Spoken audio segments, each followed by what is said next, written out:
Welcome to Within the Frame, where we bring the most pressing issues across the globe into focus. I'm Kim Mok-yeon.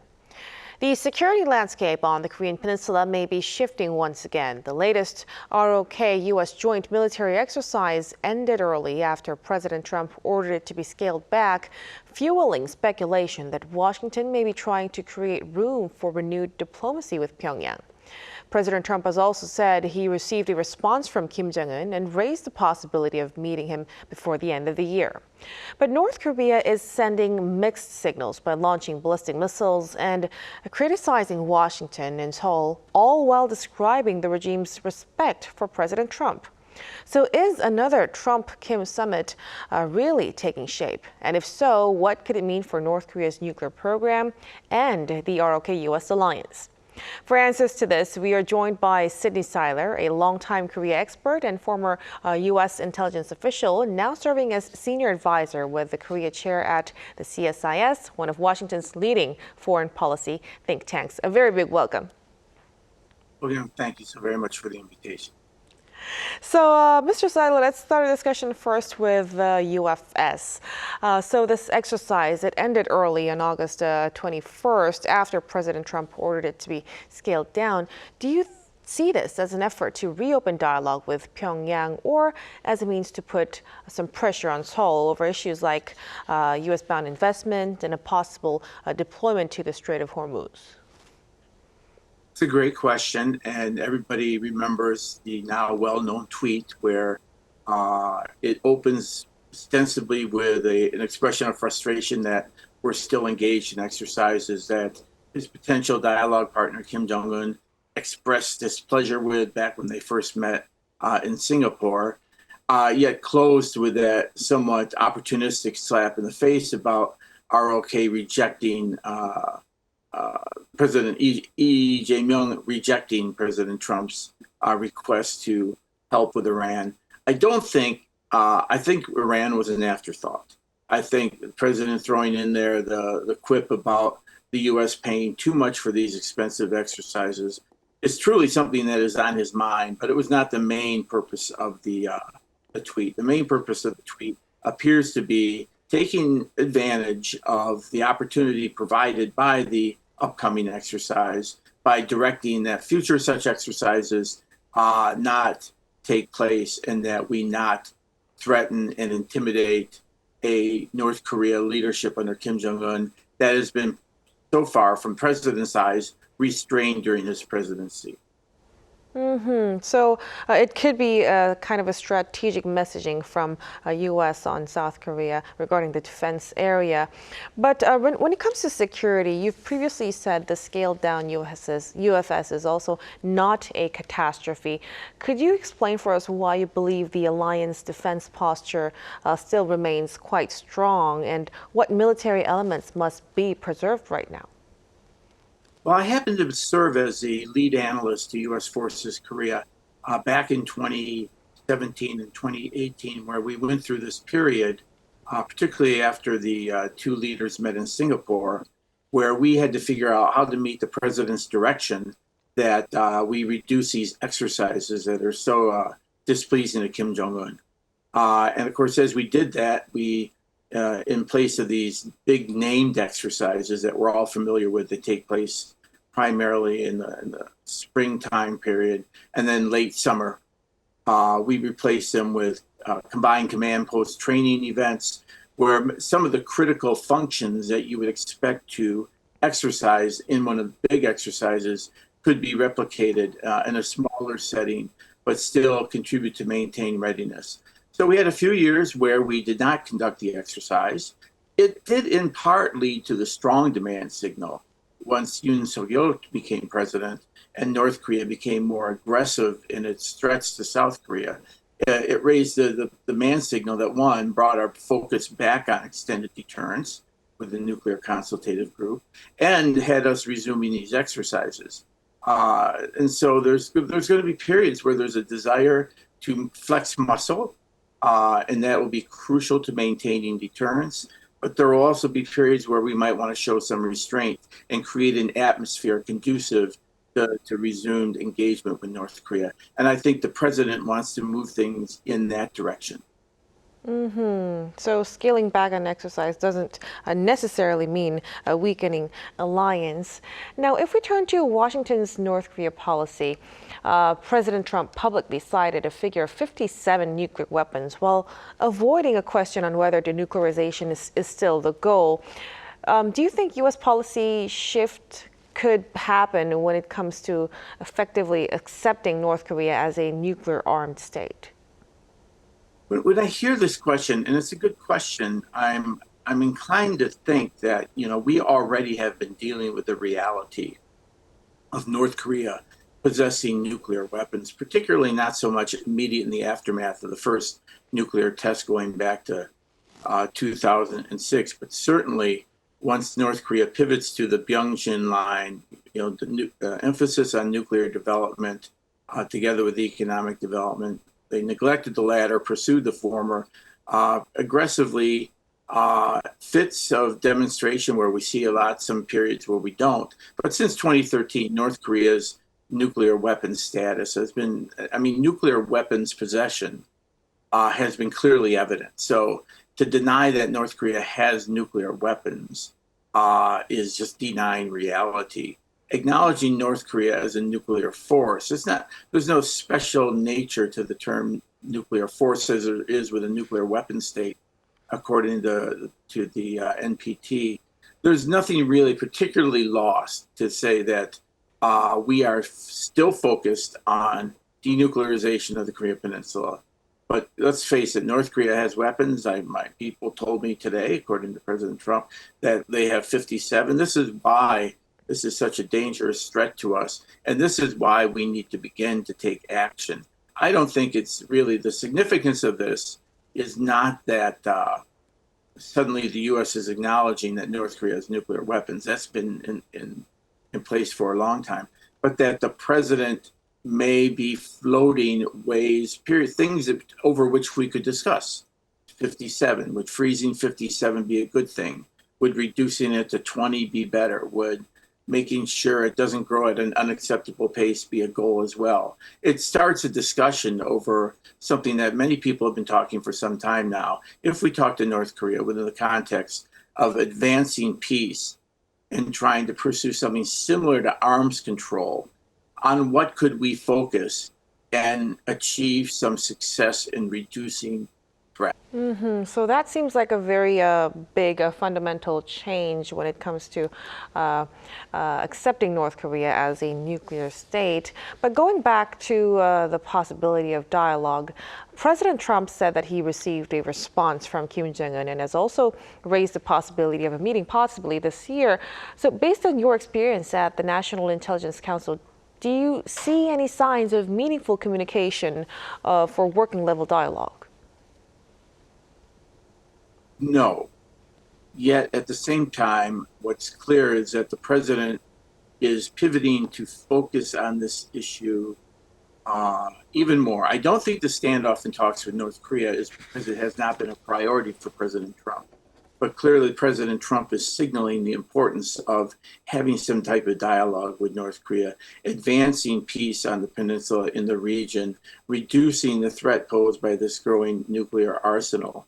From Kim's perspective, I have in front of me a list of the world's nuclear powers and how many weapons they have. 4,400 for Russia, 3,700 for the United States. It drops to 620 and growing for China. France and UK around 225, 290 France, 225 UK. Then a drop off of 190, 170 India and Pakistan. It gives you an idea, and 90 for Israel, of what Kim Jong Un may be thinking is his goal in how much of an arsenal he desires, and what would motivate him to come to the table to slow or impede that inventory's growth, which is a national priority for Kim. At the same time, he has Vladimir Putin whispering in his ear and Foreign Minister Lavrov speaking in the microphone saying, we understand, we respect North Korea's pursuit of nuclear weapons, given its security situation, totally understandable. So Kim is receiving encouragement to stay the path from allies like Russia. I don't think that China would be so open in urging North Korea to continue on.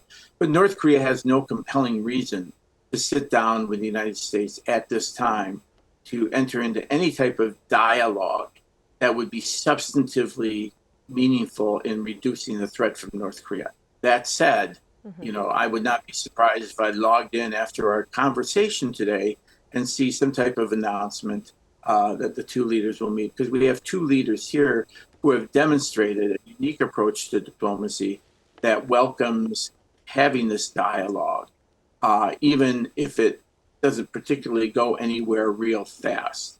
President Trump sees it as laying the groundwork for moving forward.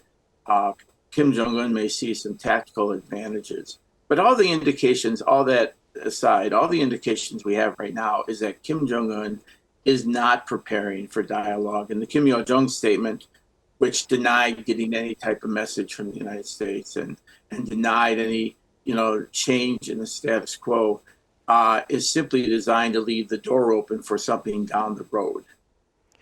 Right, but as you've mentioned,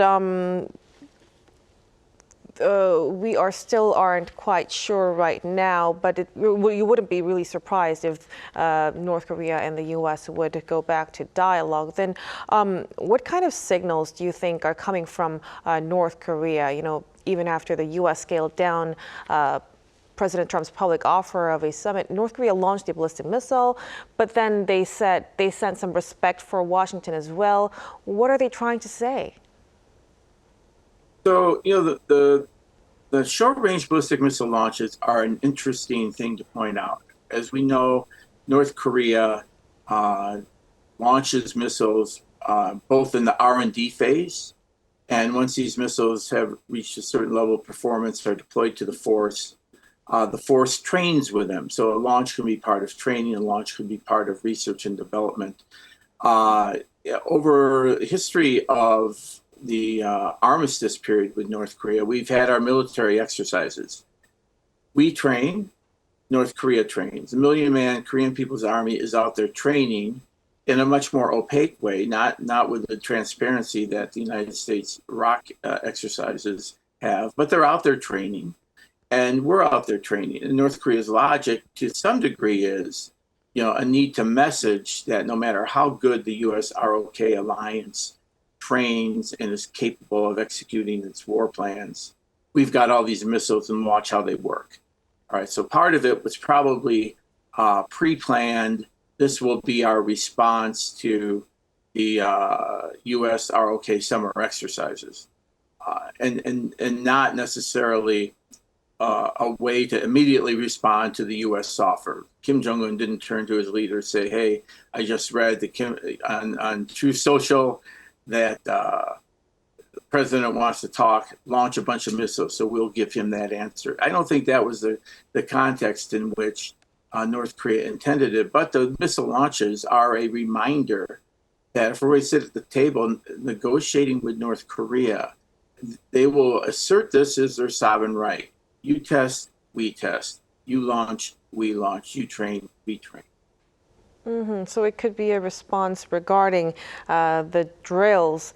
But then considering Kim Yo-jong's statement, what do you think then Kim Jong-un really wants most from President Trump right now? Great question. And I go back to my time with the Obama administration, where after we concluded a deal, the Leap Day understanding, that was designed to get us back six-party talks to gain the momentum that was lost at the end of 2008.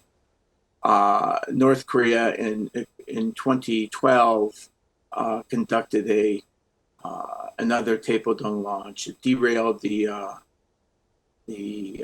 progress that we had been having. We secretly went in, tried to revive the momentum, told North Korea, we're not here to scold them about the Taepodong launch. We're here to pick up the pieces so that we can continue with dialogue starting in 2013. And then when 2013 came around, North Korea immediately conducted another Taepodong launch, another nuclear test, and then demonstrated clearly that it was not going to engage the Obama administration term two. It was simply going to run out the clock. The run out the clock method was what happened too after Hanoi. a little bit complicated by COVID, assessing how much of North Korea's unwillingness to engage the U.S. was because it closed up during COVID, or simply because it was going to run out the clock on Donald Trump. And of course, they ran out the clock completely 4 years under Joe Biden. So I think right now, Kim Jong Un is calculating what he might get from a short-term charm offensive engaging the U.S., but probably with no intention to actually put any important denuclearization steps on the table, maybe agreeing to some type of confidence building, some type of reciprocity for not training. We promise not to launch ICBMs. It's some discussion like that. But, just as everything petered out after 2018's charm offensive in 2019, everything began to fall apart. We would imagine that after 6 or 12 months, Kim would turn his attention to running out the rest of Trump term 2 and engaging whoever the leader is after that. Buy time for the growth of the program, protect the ability of centrifuges to spin and uranium fuel rods to irradiate and produce plutonium. That would be the major purpose behind any type of engagement. So it's not that promising. And from it, North Korea gets potentially very little that it's not already getting from Russia. So again, this is why the surprising, the shock methodology of President Trump proposing talks, agreeing to talks, let's meet at the DMZ, let's go to Beijing. I can't rule out yet another type of summit, but as we look at the conditions, are really not conducive to any substantive progress at this time. So that could really answer the question on why North Korea is not quite eager right now. But if the regime does agree to a summit, then what do you think the Trump administration could actually pursue? Like, do you think they would want to pursue an end of war declaration or a peace regime or sanctions relief instead of what we have been knowing as denuclearization?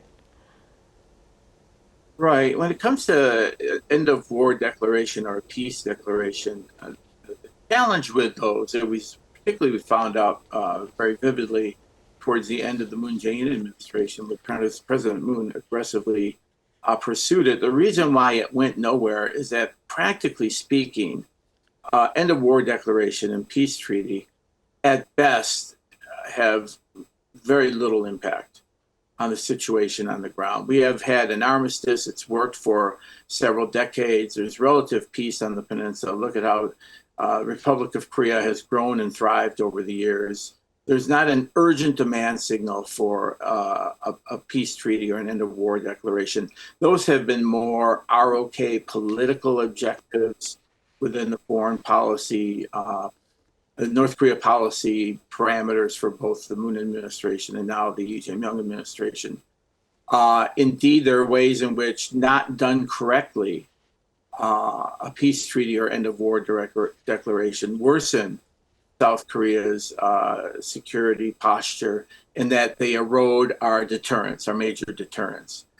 Kim's got three long-term objectives, and North Korea has articulated them primarily as curtailing and ending military exercises, curtailing and ending extended deterrence demonstrations, strategic asset deployments like B-52s and aircraft carriers and nuclear submarines, and curtailing and eliminating U.S. forces Korea. These are three broad strategic long-term goals where North Korea seeks incremental progress in each of them. The 2018 halt to military exercises after the Singapore meeting is evidence of effort in that realm. It didn't halt all exercises, but it was a start. It began to get people talking about the value of halting exercise. And so I would imagine that as North Korea seeks, given its weapons capability, to try to intimidate South Korea and drive wedges in the U.S. ROK military alliance, that it will target these things. And one can imagine two leaders, President Trump, President Kim, sitting down talking about military exercises, how much of an irritant they are, how much they raise tensions on the Korean Peninsula. And if you agree to stop those, President Trump, Kim Jong Un's voice, if you agree to stop those, then I will tell my team to halt the testing of long-range intercontinental ballistic missiles that can range the United States. Your security is enhanced, Mr. President, and my security is enhanced by the curtailing of those exercises. And then following that with the extended deterrence. And then this all then dovetails into wartime OPCON transfer, U.S. force levels, all these other issues that will be discussed probably over the coming 1 or 2 years, that perhaps there are other incentives to be put on the table that would make Kim Jong Un interested in engaging the U.S. Right. But Mr. Seiler, that kind of sounds like a very concerning situation for the South Korean government. We are aware that you've said that Seoul should focus on its alliance with the United States. But when it comes to denuclearization in North Korea, what do you think is the minimum red line that South Korea should not compromise on? I think the ability to have a voice. It's a complicated situation. Even something so simple as offering a curtailment of exercises done through Truth Social, not known to the ROK government except via social media, like you and I found out about it. And it came at a time when certain elements within the Lee Jae-myung administration were urging a curtailment of this year's exercises to help create an environment conducive to dialogue. Now, I know my ROK conservative friends would say, whose voices are you listening to? But everybody knows whose voices they are. There's a diversity of opinion on these issues within the ROK political circles. And I think going forward, to have these types of actions really have high impact.